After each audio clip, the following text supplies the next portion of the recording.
দর্শক, রাজধানীর Moghbazar filling station থেকে গ্যাস সংকটের সবশেষ জানাচ্ছেন সহকর্মী আর কে রেজা।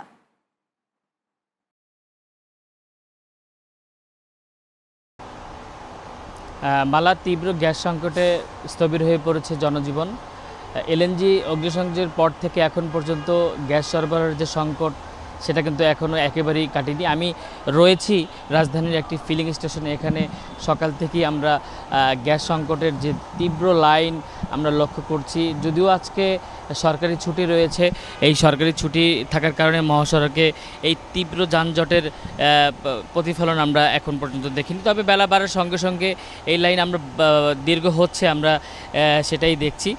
চালকরা বলছেন তারা ৩-৪ ঘন্টার অধিক সময় তারা গ্যাস সরবরাহ না থাকার কারণে তাদের অনেকক্ষণ অপেক্ষা করতে হচ্ছে। তারা অভিযোগ করে বারবার বলছেন যে তারা 4 ঘন্টার অধিক সময় পার করে যখন গ্যাস নিতে আসে তখন 50 থেকে 60 টাকার বেশি তারা নিতে পারছেন না, যা একেবারেই পর্যাপ্ত নয় তাদের জন্য।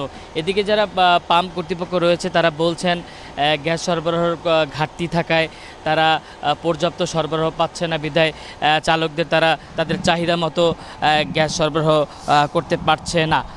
চালকরা বলছেন খুব দ্রুত সরকারের দায়িত্বশীল ভূমিকা অব্যাহত রেখে এই সংকট সমাধান লাঘব না করতে পারলে জনজীবনে বিপর্যস্ত হবে বলে এমনটাই আশঙ্কা প্রকাশ করছেন চালকরা। তো মালা, এই ছিল আমার কাছ থেকে রাজধানীর মগবাজার ফিলিং স্টেশন থেকে গ্যাস সংকটের সর্বশেষ খবরাখবর। ধন্যবাদ রেজা। দর্শক, এবার নেত্রকোনা থেকে যুক্ত হচ্ছেন সহকর্মী জাহাঙ্গীর আলম। তিনি জানাচ্ছেন সেখানকার গ্যাস সংকটের সবশেষ অবস্থা।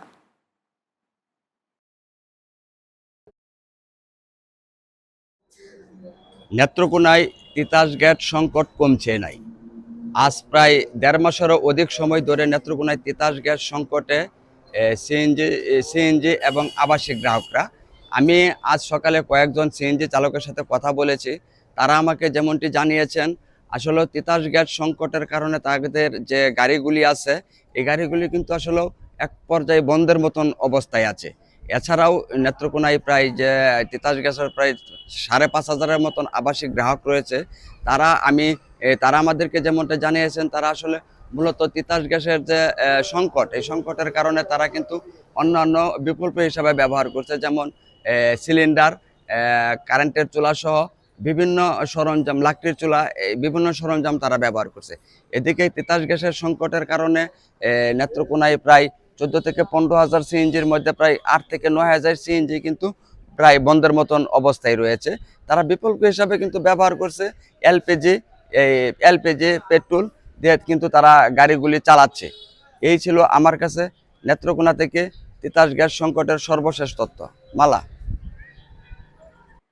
ধন্যবাদ জাহাঙ্গীর। দর্শক, সাভার থেকে লোডশেডিং এর বিষয়ে সবশেষ জানাচ্ছেন সহকর্মী রাজীব মাহমুদ।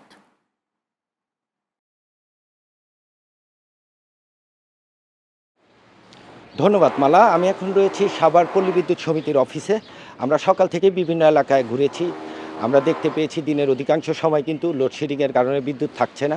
আমরা বিভিন্ন শিল্প কারখানায় ঘুরেছি। আমরা দেখতে পেয়েছি বিদ্যুৎ সংকটের কারণে তাদের উৎপাদন ব্যাহত হচ্ছে। আমরা ভুক্তভোগীদের সাথে কথা বলেছি, তারা আমাদেরকে জানিয়েছেন দিনের অর্ধেক সময় বিদ্যুৎ না থাকার পরও বিল দ্বিগুণ আসছে বলে তারা আমাদেরকে অভিযোগ করেছেন। তারা আমাদেরকে জানিয়েছেন আগে যখন বিদ্যুৎ সংকট ছিল না তখন যে পরিমাণ বিল আসতো, এখন লোডশেডিং হওয়ার পরও তার দ্বিগুণ বিল আসছে। এছাড়াও শিল্প কারখানার মালিকরা আমাদেরকে জানিয়েছেন এই দ্রুত যদি বিদ্যুৎ সংকট সমাধান না করা হয় তাহলে তাদের লোকসানের মুখে পড়তে হবে। আমরা পল্লী বিদ্যুৎ কর্মকর্তাদের সাথে কথা বলেছি, তারা আমাদেরকে জানিয়েছেন সাভারে বিদ্যুৎ চাহিদা রয়েছে 240 মেগাওয়াট এবং এর বিপরীতে তারা পাচ্ছে 150 থেকে 160 মেগাওয়াট, যার কারণে এই ঘাটতির কারণে বাধ্য হয়েই তাদেরকে লোডশেডিং করতে হচ্ছে।